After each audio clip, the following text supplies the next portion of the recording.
मित्रों, आप सभी लोगों को अभिवादन। करीब 1 घंटे से हम लोग मनीष भारती जी को सुन रहे थे। मनीष जी ने बहुत विस्तार से चौधरी महाराज सिंह भारती के बारे में अपनी बात रखी।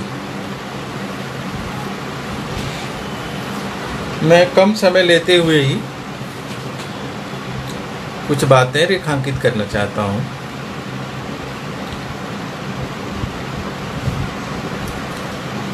एक तो आप लोगों ने ध्यान दिया होगा और लगातार हमारे नायक, हमारी विरासत पर जो बात हो रही है,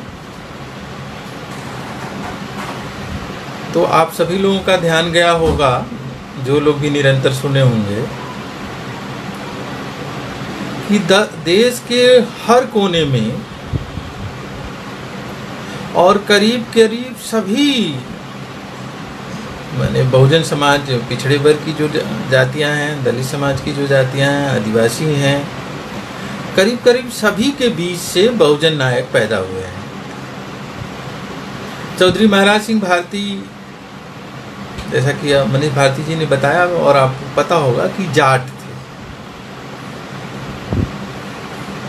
जाट समुदाय के बारे में एक बार जान लीजिए कि ऐसे तो जाटों को बहुत प्रारंभ में हिंदू धर्म शास्त्रों में चंडाल भी कह दिया गया है, लेकिन जाट शुरू से ही बहुत ही ताकतवर जाति रही है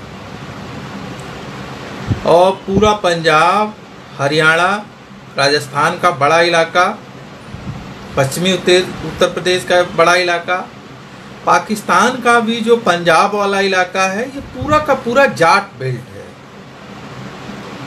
और ये जमीन वाली जाति रही है और बहुत ताकतवर जाति रही है। और ब्राह्मणवाद का प्रभाव भी इसके ऊपर बहुत कमजोर था, बहुत ही कमजोर था। माने ये हिंदू धर्म की गिरफ्त में आई हुई जाति नहीं थी। अब धीरे धीरे पिछले दिनों संघ ने, भाजपा ने बहुत प्रयास करके जाटों को हिंदू धर्म के गिरफ्त में लाने की कोशिश की है। नहीं तो ये एक तरह से हिंदू धर्म से काफी गिरफ्त जाती है, इसकी समस्याएं और कमियां जो रही हों, लेकिन हिंदू धर्म के गिरफ्त से बाहर ये जाती थी, जो जाट जाति है। इसका परिणाम हुआ कि जाटों के ही सबसे बड़ा हिस्सा से सिख धर्म बना है। भारत में जो नया धर्म बना, जो करीब निर्गुण धर्म है, जिसे गुरु नानक ने जिसकी स्थापना की, उसके सारे गुरु भी जाट ही हैं और बहुसंख्यक लोग जो सिख धर्म के अनुयायी बने वो ज्यादातर जाट ही थे। बाद में अन्य जातियों के लोग बने, लेकिन आज भी बहुसंख्यक जाट ही हैं। जाटों के एक बड़े हिस्से ने इस्लाम भी स्वीकार कर लिया। और जब आर्य समाज का जोर बढ़ा तो पश्चिमी उत्तर प्रदेश में आर्य समाज बहुत प्रभावी हुआ, क्योंकि जाटों में उस तरह से परंपरागत हिंदू धर्म का बहुत असर नहीं था, तो जाटों ने आर्य समाज भी अपनाया। जाट लड़ाकू थे, योद्धा थे और मेहनती किसान थे। आज भी पश्चिमी उत्तर प्रदेश में उस तरह से ब्राह्मणों का, अपर कास्ट का वर्चस्व आप जाटों के ऊपर नहीं देख सकते हैं, बल्कि जाट ही अपने एक तरह के अपर कास्ट बन गए और अब धीरे धीरे उनका पिछले दिनों हिंदूकरण करने की कोशिश किया। लेकिन अभी भी वो पॉलिटिकल हिंदूकरण तो हुआ है, लेकिन आज भी जब उनके घर में, उनके जीवन में जाएंगे तो अभी भी उस तरह का हिंदूकरण नहीं दिखेगा जैसा अन्य इलाकों में दिखता है। तो चौधरी महाराज सिंह भारती एक जाट समुदाय में जाट पैदा होते हुए और बहुजन जो नायकों की एक कड़ी है, जिसको मैं एक गैलेक्सी कहता हूं, जो आसमान में बहुत सारे तारे दिखते हैं, बहुत सारे सूरज हैं, उसमें एक सूरज महाराज सिंह भारती। महाराज सिंह भारती, शहीद जगदेव बाबू और रामस्वरूप वर्मा, इनसे एक बहुत ही महत्वपूर्ण बात हम एक सबक अपने लिए समझ सकते हैं। जैसे ये सवाल आता है कि सामाजिक जो आंदोलन है, सांस्कृतिक जो आंदोलन है, सामाजिक जो आंदोलन है, वर्ण जाति व्यवस्था विरोधी जो आंदोलन है, ब्राह्मणवाद विरोधी जो आंदोलन है, और जो उसका सामाजिक सांस्कृतिक आंदोलन है उसका राजनीतिक आंदोलन से क्या रिश्ता हो, और राजनीतिक सामाजिक आंदोलन का आर्थिक आंदोलन से क्या रिश्ता होगा। चूंकि बहुजन नायकों में उत्तर भारत में ये 3 नायक ऐसे हैं जो सामाजिक आंदोलनों में जितने सक्रिय हैं उतना ही वो राजनीति में भी सक्रिय हैं। कई बार ये होता है कि सामाजिक आंदोलनों को राजनीतिक आंदोलन से अलग रखा जाए। क्या राजनीतिक आंदोलन सामाजिक आंदोलन को भ्रष्ट बना देते हैं? क्या राजनीतिक चुनाव लड़ना सामाजिक आंदोलनों को कमजोर कर देता है? क्या मंत्री बनना सामाजिक आंदोलनों को कमजोर कर देता है? क्या संसद में जाना सामाजिक आंदोलनों को कमजोर कर देता है? क्या राजनीतिक आंदोलन और सामाजिक आंदोलन बिल्कुल अलग अलग रहेंगे? नहीं। 3 व्यक्तित्व ऐसे हैं, रामस्वरूप वर्मा, शहीद जगदेव बाबू और महाराज सिंह भारती उत्तर भारत में, जो ये बताते हैं कि बहुत ही अच्छे तरीके से सामाजिक आंदोलन, सांस्कृतिक आंदोलन, राजनीतिक आंदोलन और आर्थिक आंदोलन को एक दूसरे से जोड़ा जा सकता है। सामाजिक आंदोलन के सबसे प्रखर सिपाहियों को, सबसे मजबूत नायकों को, सबसे मजबूत योद्धाओं को विधानसभाओं में और संसद में होना चाहिए, क्योंकि किसी भी बहुसंख्यक समाज, जिसे बहुजन समाज कहते हैं, उसकी समस्या केवल और केवल एक नहीं होती है ना, उसकी आर्थिक समस्या है। उसके सामने रोजी रोटी का संकट है। खेती वाला समुदाय है तो उसके सामने खेती का संकट है। व्यापार का समुदाय है, छोटा मोटा व्यापार करता है तो व्यापार का संकट है। पशुपालक समुदाय है तो उसके पशुओं का संकट है। दूध उत्पादक है, मछली उत्पादक है समुदाय है तो मछली उत्पादन का उसके सामने संकट है। यानी उसके सामने कंटिन्यू आर्थिक संकट भी है। उसके सामने सामाजिक संकट है तो उसके सामने राजनीतिक संकट है। जैसे एक छोटा उदाहरण दे रहा हूं कि अभी गोरखपुर के कुसमौल गांव में, मैंने अपने फेसबुक पर इसको लगाया भी था, कि एक दलित लड़के ने, सोनू जाटव ने, पंचायत के चुनाव होने वाले हैं प्रधान के उत्तर प्रदेश में, 2-3 महीने के अंदर ही दिसंबर तक संपन्न हो जाएंगे। उसमें फेसबुक पर उसने अपने प्रत्याशी होने की घोषणा कर दी। उसके बाद फोन पर उस गांव के वर्तमान विधायक विवेक शाही नाम है जिसका, उसने ऐसी ऐसी भद्दी गालियों की बौछार कर दी कि कोई भी आदमी सुने तो वो आपा खो दे और लगने लगेगा कि क्या कर दें, कैसे, मैंने एकदम आपा खो बैठेगा और आदमी के मन में आएगा कि क्या कर डाले। लेकिन अभी उसका अगला वीडियो मैंने नहीं डाला कि उसके खिलाफ SC/ST एक्ट के तहत FIR तो हो गया, लेकिन FIR होने के बाद फिर वो दलित टोले में आया और उसने उससे भी भद्दी भद्दी गालियों की बौछार की, और वो भी पुलिस की उपस्थिति में। आप उस गालियों को सुनेंगे तो कह क्या रहा है? वो कह रहा है कि कल से कहां निकलोगे, कहां किस खेत में जाओगे, कहां तुम्हारे घर की औरतें जाएंगी, मैंने कहां तुम निकलोगे, कैसे निकलोगे, कहां शौच करने जाओगे, कैसे रहोगे। वो चारों तरफ बता रहा था कि हम लोगों का खेत है। क्या बता रहा है? शब्बीरपुर में भी जो सहारनपुर में घटना घटी थी, मैं देखा कि वो सारे लोग फसल काटने के लिए उनके ऊपर निर्भर थे। फसल काटेंगे तो गेहूं मिल जाएगा, सोनी करेंगे तो थोड़ा मजदूरी मिल जाएगी, कम से कम औरतें तो बाहर जाती, कम से कम जाती हैं, उनको भी कुछ काम मिल जाएगा, तभी घर चल सकता है।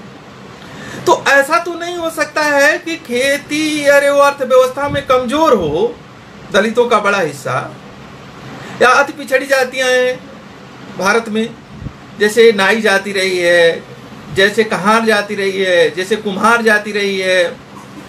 इनके पास उनको बहुत थोड़ा सा खेत मिला हुआ था, बहुत नहीं के बराबर इनके पास खेत है, गरीब किसान है। इनकी खेती की समस्या का समाधान किए बिना, इनकी आर्थिक समस्या का कोई समाधान किए बिना यही सारे निकल करके स्लम बस्तियों में आकर के बसे हुए लोग हैं। मैं ये कह रहा हूं कि कोई भी सामाजिक न्याय का आंदोलन केवल हम इसे आरक्षण तक भी सीमित नहीं रख सकते हैं क्योंकि जैसे दलित समुदाय का ही देखा जाए तो आरक्षण के दायरे में जो ज्यादातर नौकरियां तो ऐसी हैं जो ग्रेजुएट तक के लोग ही उसमें फॉर्म भर सकते हैं। ग्रेजुएट कितने लोग हैं? 5%, 7% से ज्यादा लोग तो ये नहीं है, तो 95% लोग क्या कहाँ जाएंगे? यानी एक ऐसा मॉडल जिसमें सामाजिक बराबरी का आंदोलन, ये वामपंथियों की ये बात नहीं कि आर्थिक बराबरी आ जाएगी तो सामाजिक बराबरी, ये भी गलत है। नहीं, हमें सामाजिक बराबरी, आर्थिक बराबरी, राजनीतिक बराबरी, सांस्कृतिक बराबरी एक साथ चाहिए। हम अनंत काल तक इंतजार नहीं करेंगे कि सारी आर्थिक बराबरी आ जाएगी तब जाकर के सामाजिक बराबरी के लड़ रहे हैं, तब तक हम सामाजिक अपमान बर्दाश्त नहीं। मैक्सिमम सामाजिक बराबरी के लिए आज भी हम लड़ेंगे और हमें लड़ना चाहिए, चाहे सोनू जाटव लड़ रहा हो, चाहे सबीरपुर के लोग लड़े, चाहे कोई भी लड़ रहा हो। तो एक ऐसा मॉडल जिसमें सामाजिक आंदोलन, सांस्कृतिक आंदोलन, राजनीतिक आंदोलन और आर्थिक कार्यक्रम तीनों एक साथ हो, यह आंदोलन उत्तर भारत में 3 नेताओं ने करके दिखा दिया। शहीद जगदेव बाबू, रामस्वरूप वर्मा और महाराज सिंह भारती। एक चीज महाराज सिंह भारती में और खास है, मनीष जी के बाद से आप लोगों ने ध्यान दिया होगा कि कोई भी जो सामाजिक आंदोलन होता है, राजनीतिक सांस्कृतिक आंदोलन होता है, उसको जो विज्ञान है, जिसको हम जूलॉजी कहते हैं, बायोलॉजी कहते हैं, बॉटनी कहते हैं, फिजिक्स कहते हैं, केमिस्ट्री कहते हैं, ब्रह्मांड का जो पूरा साइंस है, जो फिजिक्स के दायरे में आता है, अंतरिक्ष विज्ञान है, कोई भी जो तार्किक आंदोलन होता है, जो तत्व पर आधारित आंदोलन होता है, जो आधुनिक आंदोलन, बहुजन आंदोलन एक आधुनिकीकरण का आंदोलन है, वो जो आंदोलन होता है वो उसको विज्ञान भी उसकी पुष्टि करता है। यूरोप में तो यही हुआ ना, भारत क्यों नहीं है? भारत में बड़े से का आधुनिकीकरण हो पाया उत्तर भारत का? एक कारण यहाँ है, ये भी है कि यहाँ पर वैज्ञानिक आंदोलन चला ही नहीं। आप जानते होंगे कि वहां पर कोपरनिकस को, ब्रूनो को जिंदा जला दिया गया। एक साइंटिस्ट थे ब्रूनो, उनको जिंदा जला दिया गया। क्यों? क्योंकि ब्रूनो ये कहते थे कि नहीं, धरती जो है चक्कर लगाती है, सूरज धरती का चक्कर नहीं लगाता। जबकि उसके पहले ये माना जाता था कि जो सूरज है वो धरती का चक्कर लगाता है। तो पोप ये कहते थे कि चूंकि धरती पर ही चर्च है और उसी में अरे वो ईश्वर है, तो केंद्र हुई धरती, तो चूंकि धरती केंद्र है तो सारे जो अन्य सूरज चांद है सभी का चक्कर लगाते हैं। ब्रूनो ने कहा नहीं, धरती चक्कर लगाती है। तो हुआ क्या? ब्रूनो को जिंदा कढ़ाई में जला दिया गया, जिंदा भून दिया गया और से कहा जाता रहा कि अपनी बात बदल दो, नहीं बोला। इसी तरह कोपरनिकस को दंडित किया गया, गैलीलियो को जेल में डाला गया। यानी विज्ञान में भी एक वैज्ञानिक मानसिकता कैसे वैज्ञानिक पैदा हुए जिन्होंने सृष्टि और प्रलय, जैसे महाराज सिंह भारती की किताब की चर्चा, उसे कभी पढ़ना चाहिए कि पूरा ब्रह्मांड का साइंस अगर पता है कि ये सब कुछ तर्क पर आधारित है, तत्व पर आधारित है, इसमें कोई भी दूसरी शक्ति नहीं इसे संचालित करती है, इसके सारे नियम हैं, ये इसकी साइंस से भी पुष्टि होनी चाहिए। महाराज सिंह भारती एक कदम और आगे बढ़ते हैं और प्राकृतिक विज्ञानों से सामाजिक आंदोलनों की पुष्टि करते हैं। लेकिन जो सबसे बड़ी बात है वो ये देखना, इन तीनों लोगों की एक और है विशेषता कि जैसे ये कहा जाता है कि सामाजिक आंदोलन का आदमी तो चुनावी राजनीति में उतना सफल नहीं हो सकता। नहीं, तीनों आदमी चुनाव लड़े, तीनों जीते। चुनाव में ऐसा नहीं होता ना हर बार जीत होती है, जीत भी होती है, हार भी होती है। जगदेव बाबू भी मंत्री रहे और रामस्वरूप वर्मा भी मंत्री रहे, ये सांसद भी तो रहे ही, जिसकी चर्चा आप सुन चुके होंगे। यानी सामाजिक आंदोलनों में रहते हुए भी चुनाव जीता जा सकता है। और जो सामाजिक आंदोलन करने वाला व्यक्तित्व है और सांस्कृतिक आंदोलन करने वाला व्यक्तित्व है, अगर वो चुनाव जीतता है और संसद में जाता है तो जनता की समस्याओं का उसका एकदम पाई पता होता है। आज की राजनीति की क्या समस्या है? आज की राजनीति की एक बड़ी समस्या है, जितने नेता हैं वो कुछ जानते ही नहीं है आम जनता के बारे में। क्या है राहुल गांधी अच्छे नेता हो बुरे, राहुल गांधी को क्या पता? उनको अपने चाचा की तरह गन्ने और बांस में संजय गांधी को पता नहीं था बहुत दिनों तक, और भारत की राजनीति चलाते थे और उनको मालूम नहीं था गन्ना और बांस क्या होता है, क्या फर्क होता है। राहुल गांधी को क्या पता है? क्या जीवन उन्होंने देखा है?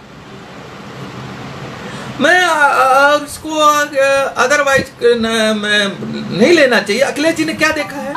सारी पढ़ाई लिखाई कॉन्वेंट में हुई, विदेशों में हुई, उसके बाद आए मुख्यमंत्री हो गए। मैं नहीं मानता कि तेजस्वी जी का भी बहुत गहरा कोई गांव देहात का ध्यान परिचय है। मायावती जी आनंद जी को लेके आ रहे हैं, उनका क्या है? उद्धव ठाकरे और उनके लड़के आदित्य ठाकरे का क्या है? तमिलनाडु में भी जो पार्टियां, उनके बेटे बेटी चौथी, सारे राजनेताओं को सचिन पायलट, फलाना पायलट, ढेकाना, ये सब लोग जो वंशवाद से आ रहे हैं, इनकी जमीनी सच्चाइयां, जानकारियां कितनी हैं?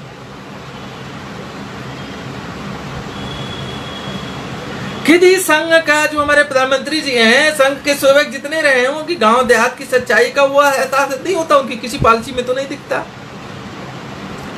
वो एक चीज बहुत अच्छी तरीके से जानते हैं हमारे प्रधानमंत्री जी, तो उस काम को बहुत अच्छे तरीके से अंजाम जानते हैं। वो जानते हैं कि विभाजित कैसे किया जाए, घृणा कैसे फैलाई जाए, एक दूसरे को कैसे लड़ाया जाए, इसके माहिर हैं। जैसे रघुराज राजन ने कहा कि भाजपा संघ को यह बहुत अच्छी तरह से आता है कि समाज में बंटवारा करके चुनाव कैसे जीता जाए, लेकिन देश की अर्थव्यवस्था कैसे चलाई जाए कोई जरूरी नहीं।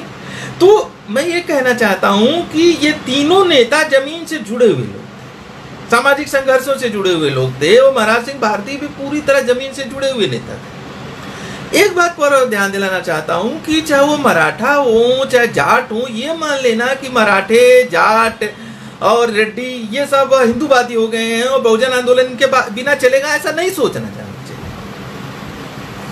जाटों के बीच में पूरी संभावना है कि बहुजन आंदोलन अपनी मजबूत पकड़ बना ले। जिस दिन जाटों को यह लगने लगेगा कि बहुजनों का बड़ा हिस्सा, दलितों का बड़ा हिस्सा, मुस्लिमों का बड़ा हिस्सा एकजुट हो गया है, वही जाट आज जो उनकी तरफ झुकते हुए दिख रहे हैं, इधर भी झुक सकते हैं, क्योंकि उनकी जड़ें उस तरह से, वो कोई ब्राह्मणवाद के उस तरह से शिकार नहीं है। उन्होंने हजारों साल तक ब्राह्मण के रूप में, क्षत्रिय के रूप में, पैरासाइट के रूप में नहीं, वो हमेशा मेहनत करके, श्रम करके खाते रहे हैं। आज भी मेहनत करने वाली वो कौम है जाटों की। आप पंजाब चले जाइए, आप पश्चिम उत्तर प्रदेश चले जाइए, काफी परिश्रम करते हैं, मेहनती कौम है, अर्जक है वो।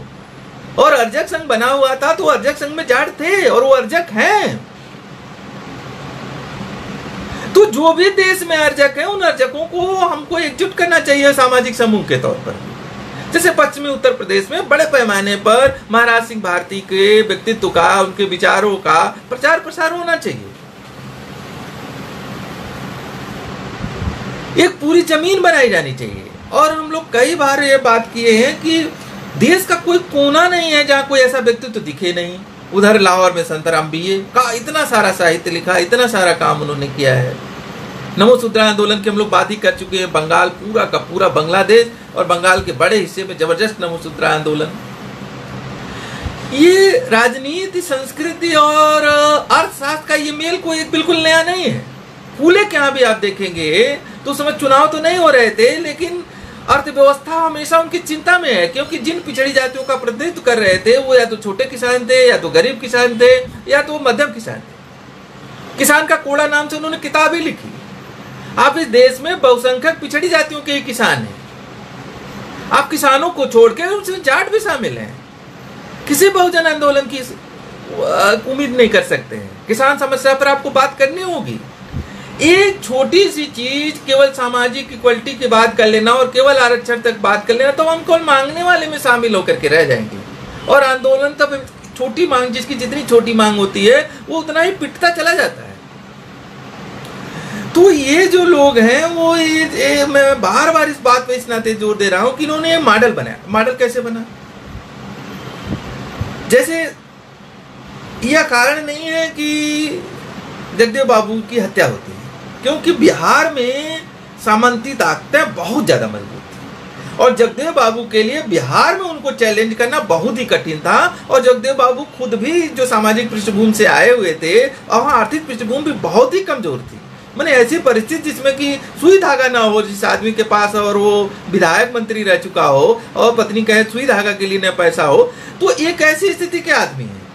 और वहाँ जमींदारों का वर्चस्व बिहार के कुछ एरिया तो बहुत ही ज्यादा रहा। पिछड़ी जातियां भी उसकी भयानक शिकार रही हैं। लेकिन इधर देखेंगे तो महाराज सिंह भारती खुद ही एक ठीक ठाक खेतीदारी रहे, किसी के जमींदारी के माता तो नहीं रहे। किसी के अधीनता में नहीं जी रहे हैं। उनके खिलाफ, उनके लिए ब्राह्मणवाद के खिलाफ बोलना उतना बड़ा खतरा नहीं था जितना खतरा जगदेव बाबू के सामने था। और खतरा को चरितार्थ विवाह को उनको मार दिया गया। रामस्वरूप वर्मा भी जिस एरिया में है वो तुलनात्मक तौर बिहार से बेहतर एरिया था।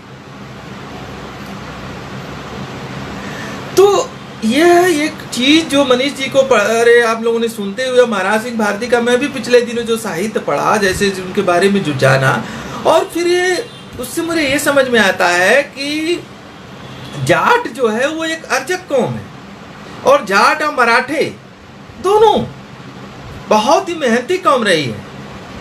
हम इनको भी छोड़ने के बारे में नहीं सोचना चाहिए। ये सब भी बहुजन आंदोलन के हिस्से हैं। आज विरोध दिख रहा है, लेकिन धीरे धीरे ये सब बहुजन आंदोलन के हिस्से बनेंगे। ऐसी रणनीति, ऐसी कार्य, जब आपकी ताकत मजबूत होती है तो दूसरे ताकतवर समूह, आज भाजपा की क्या राजनीतिक ताकत है, क्योंकि वो उसने एक ताकत सेंटर कर लिया है, तो दूसरे लोग भी अपने स्वार्थों में उसके साथ जाकर के जुड़ जाते हैं। चिराग पासवान जैसा आदमी कंगना रनावत की और सबरी की बातें करने का तारीफ करने लगता है। रामदास अठवाले जैसा आदमी जाकर के कंगना रनावत की आरती उतारने लगता है। क्यों? क्योंकि एक ताकत उन्होंने इकट्ठी की, और उस ताकत के आसपास जो लोग, जिनको भी अपना स्वार्थ साधना है, वो दो लोग भी वहां जाकर के जुट रहे हैं। लेकिन उसके उलट भी होता है। अगर न्याय के आधार पर ताकत इकट्ठा की जाती है तो बहुसंख्यक न्याय तारने वाली दूसरी शक्तियां भी जो होती हैं वो भी आकर के जुटती हैं। तो मुझे तो महाराज सिंह भारती को पढ़ते हुए, सुनते हुए जो सबसे रेखांकित करने वाली बात लगी वो ये लगी कि कैसे अर्जक संघ, शोषित समाज दल, यहाँ एक बात और जान ली, लोहिया के बारे में भी एक चीज जानना चाहिए। लोहिया से सांस्कृतिक मुद्दों पर हमारा आपका कई मुद्दों पर विरोध हो सकता है, और है, रामस्वरूप वर्मा का भी रहा सांस्कृतिक मुद्दों पर विरोध। लेकिन लोहिया की राजनीति और जयप्रकाश की राजनीति में एक अंतर है। लोहिया पहली बात तो अवसरवादी राजनीति नहीं करते। दूसरा, मैं इसे कहने में कोई संकोच नहीं है कि लोहिया अपने अनजाने में अपर कास्ट हितों, कोई हित उनसे हो गया हो सांस्कृतिक मामले में, लेकिन घोषित तौर पर लोहिया अपने दिलो जान से पिछड़ों के हितों के लिए, दलितों के हितों के लिए, महिलाओं के हितों के लिए संघर्ष कर रहे थे।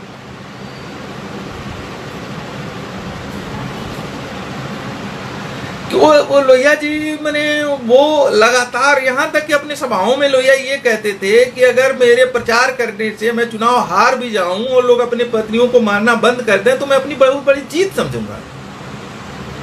यानी लोहिया राजनीति में सिद्धांतों और मूल्यों के एक प्रतीक है कि सिद्धांत और मूल्यों आधारित राजनीति की जा सकती है, बिना व्यक्तिगत स्वार्थ की राजनीति की जा सकती है, बिना पारिवारिक स्वार्थ साधे राजनीति की जा सकती है। राजनीति पैसा कमाने, नाम कमाने का पेशा नहीं है। राजनीति समाज सेवा और देश सेवा का पेशा है, देश निर्माण का पेशा है। लोहिया इस मामले में बहुत प्रतिबद्ध थे, और इसी के चलते महाराज सिंह भारती जैसे, रामस्वरूप वर्मा जैसे लोग, जगदेव बाबू जैसे लोग भी उनके साथ जुड़े। इस मामले में लोहिया एक प्रतिमान है, वो अवसरवादी नहीं है। सांस्कृतिक मामलों में हमारे उनके मतभेद हैं कुछ मुद्दों पर। तो एक चीज और भी बताती है, चाहे वो सोशलिस्ट पार्टी के साथ इन लोगों का जुड़ाव रहा हो, तीनों लोगों का, चाहे शोषित समाज दल जो बाद में बना है, चाहे अर्जक संघ, वो ये बताती है कि राजनीति में ऐसे लोगों की जरूरत है जो जिनके लिए राजनीति एक सेवा हो। राजनीति मतलब देश बदलने का, समाज बदलने का, न्याय का राज स्थापित करने का, व्यापक जनता की समृद्धि का एक टूल हो, न कि व्यक्तिगत सत्ता पाने का, व्यक्तिगत पद पाने का, परिवार के प्रतिष्ठा का, पारिवारिक धन बढ़ाने का, पारिवारिक संपत्ति बढ़ाने का, या अपने बाप पर कई पीढ़ियों के लिए धन इकट्ठा करने का माध्यम राजनीति नहीं होना चाहिए। ऐसी राजनीति से व्यापक जन का हित नहीं होने वाला है, चाहे आप जो भी बात कर सके। और ये भी बताता है कि राजनीति सिद्धांतों की मांग करती है, मूल्यों की मांग करती है, कुर्बानी की मांग करती है। तो महाराज सिंह भारती के बारे में जैसे मान लीजिए कि जो बात कर रहे थे साथी, संसद में बहुत इंपॉर्टेंट है, लेकिन महाराज सिंह भारती का जितना संघर्ष संसद है ना, संसद से बाहर उनका ज्यादा बड़ा संघर्ष है। एक अर्जक संघ के अगुवा के रूप में उनका बड़ा संघर्ष है, एक शोषित समाज दल के अगुवा के रूप में उनका एक बड़ा संघर्ष है। और सबसे बड़ी तो ये समस्या आती है ना, जैसे मान लीजिए आप लोगों को, बहुतों को आश्चर्य होगा कि बहुत लोगों को पढ़े ही नहीं है ब्राह्मणवाद की 100 परीक्षा, पाप और पुण्य क्या है। अद्भुत किताब पाप और पुण्य में पढ़ रहा था, एक ऐसी किताब है बहुत सरल सरल भाषा में लिखी गई, किसी को पढ़ा दिया जाए तो उसका दिमाग बदल जाएगा। यानी हमारे पास एक विरासत है, क्या चाहिए किसी युद्ध के लिए, किसी समाज परिवर्तन के लिए एक वैचारिक विरासत चाहिए। हमारे पास एक वैचारिक विरासत है, हमारे पास एक मुद्दों की विरासत है। डॉक्टर अंबेडकर का देख लीजिए, डॉक्टर अंबेडकर का भी जो लेखन है उसमें अर्थव्यवस्था, कितनी बड़ी बड़ी मोटी मोटी किताबें उन्होंने अर्थव्यवस्था पे। राज्य और अल्पसंख्यक तो बार बार चर्चा होती है कि भूमि का क्या होना चाहिए, उद्योगों का नेशनलाइजेशन होना चाहिए, भूमि का सामूहिकीकरण होना चाहिए। पूरी किताब ही कृषि और उद्योगों पर आधारित है। फूले का मैं चर्चा कर ही सका, किसान का कोड़ा बकायदा किसानों के ऊपर किताब लिखते हैं। यानी कभी भी बहुजन आंदोलन में किसान का प्रश्न, खेती का प्रश्न, मजदूर का प्रश्न, सामाजिक न्याय का प्रश्न और राजनीतिक प्रतिनिधित्व का प्रश्न बिल्कुल अलग अलग नहीं रहा है। जैसे अभी अरे झुग्गी झोपड़ियों की बात हो रही थी, कैसे ऐसा हो सकता है कि जिस झुग्गी झोपड़ियों में 99% या तो दलित रहते हैं या पिछड़े रहते हैं, मुस्लिम रहते हैं, उनके उजाड़े जाने का प्रश्न कैसे सामाजिक न्याय के एजेंडे से बाहर हो सकता है। और बाद में जब अध्ययन करने लगा तो कांसीराम ने काफी ज्यादा लड़ाई लड़ी है और बहुत सारे मकान बनवा संघर्षों के परिणाम स्वरूप बने और झुग्गियों के लोग जाकर के बसे। ये कैसे सामाजिक न्याय के आंदोलन से बाहर हो सकता है? कैसे सामाजिक न्याय के लिए काम करने वाला एक पत्रकार, एक लेखक या यूट्यूब चैनल चलाने वाला, पत्रिका चलाने वाला अपना झुग्गी झोपड़ियों के उजाड़े जाने से अपना मुंह मोड़ सकता है? आप लोगों को पता चला होगा कि फिलहाल राहत मिल गई है सुप्रीम कोर्ट से, झुग्गी झोपड़ियों को फिलहाल नहीं हटाया जा रहा है। लेकिन मैं कह रहा हूं कि ये एजेंडे की, और महाराज सिंह भारती, रामस्वरूप वर्मा और जगदेव बाबू, इनके एजेंडे जितने पॉलिटिकल हैं, उतने इकोनॉमिक हैं, उतने सोशल हैं, उतने ही कल्चरल हैं। तो एक राजनीति का हमारी विरासत क्या होगी? हमारी राजनीतिक विरासत हम शून्य में तो काम नहीं करेंगे। तो उत्तर भारत में हमारी राजनीतिक विरासत क्या है? उत्तर भारत में हमारी राजनीतिक विरासत ये यहीं से आती, इन तीनों व्यक्तित्वों से आती है। इस मामले में चौधरी, जैसे देखिए काम बहुत सारे हैं, यही मैं भी दिन भर माथा पच्ची करता रहता हूं और मतलब एक तरह से इसी तनाव आपो में भी समय गुजरता है। कभी कभी बेचैनी भी होती है कि इतने काम हैं। इन नायकों की अच्छी जीवनियाँ होनी चाहिए, इन नायकों की किताबें, पुस्तिकाएं अच्छी छपनी चाहिए, ये एक इतिहास टाइप का होना चाहिए कि उत्तर भारत में बहुजन आंदोलन का इतिहास, पतली सी किताब हो कि कौन कौन से नायक है, कैसे कैसे लड़ाई लड़े, राजनीतिक संघर्षों का इतिहास क्या क्या क्या क्या था। दूसरी तरफ जमीन पर संघर्ष करने की भी उतनी ही जरूरत है। तो ये चुनौतियां हैं, लेकिन एक चीज और भी दिख रही है कि ये चुनौतियों के बावजूद भी मुझे संभावनाएं भी बहुत ज्यादा दिख रही हैं। मैं तो जैसे मनीष भारती, आप लोग पहले भी आप नहीं परिचित रहे होंगे, लेकिन एक आदमी है ना इस जगह ऐसी चीजें सोच रहा है, और मैं देख रहा हूँ कि देश के नए नए कोने से संपर्क बन रहा है, तो लग रहा है जगह जगह लोग ऐसे कर रहे हैं। सवाल है कि इन सभी लोगों को कैसे एकजुट किया जाए। तो मित्रों, मैं अपनी बात खत्म करना चाहते हुए, मैं बार बार एक ही बात को दोहराने का कोई मतलब नहीं है, मैं खत्म करते हुए ये बात कहना चाहता हूँ कि चौधरी महाराज सिंह भारती, रामस्वरूप वर्मा और शहीद जगदेव बाबू ने उत्तर भारत में सामाजिक आंदोलन, सांस्कृतिक आंदोलन, राजनीतिक आंदोलन और बहुजन समाज की आर्थिक मुक्ति के आर्थिक कार्यक्रमों का एक को कैसे एक में मिलाया जा सकता है, इसका हमारे सामने मॉडल प्रस्तुत किया है। कोई मॉडल एज इट इज दोहराया नहीं जाता है, वैसे ही नहीं होता है। लेकिन अगर आपके पास विरासत नहीं है, इतिहास नहीं है, नींव नहीं है, तो आप उसमें मकान कैसे खड़ा करेंगे? वो हमारे पास है। इस विरासत को हमको आगे ले जाना है और हम लोगों को थोड़ा सीमित रहने की जगह पर जैसे व्यापक तरीके से चौधरी महाराज सिंह भारती की किताबों को लोगों तक पहुंचाना चाहिए।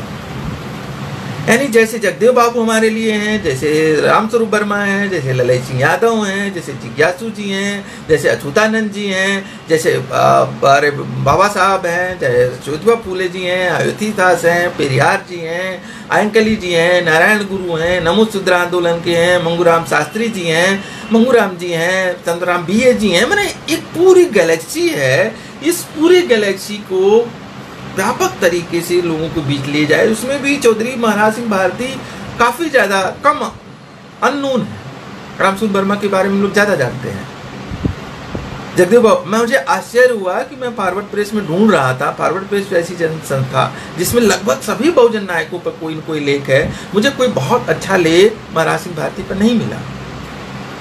मुझे गूगल में भी कोई फेसबुक के 2-4 पोस्ट के अलावा महाराज सिंह भारती पर कोई लेख नहीं मिला। ये हमारी आपकी जिम्मेदारी बनती है। हम लोग जो भी लोग लिख सकते हैं, पढ़ सकते हैं, कर सकते हैं कि इन लेखों को तैयार करें, लोगों तक पहुंचाएं। मित्रों, आपने हर बार की तरह सभी लोगों को धन्यवाद। मैं अपनी बात यहीं समाप्त करता हूं।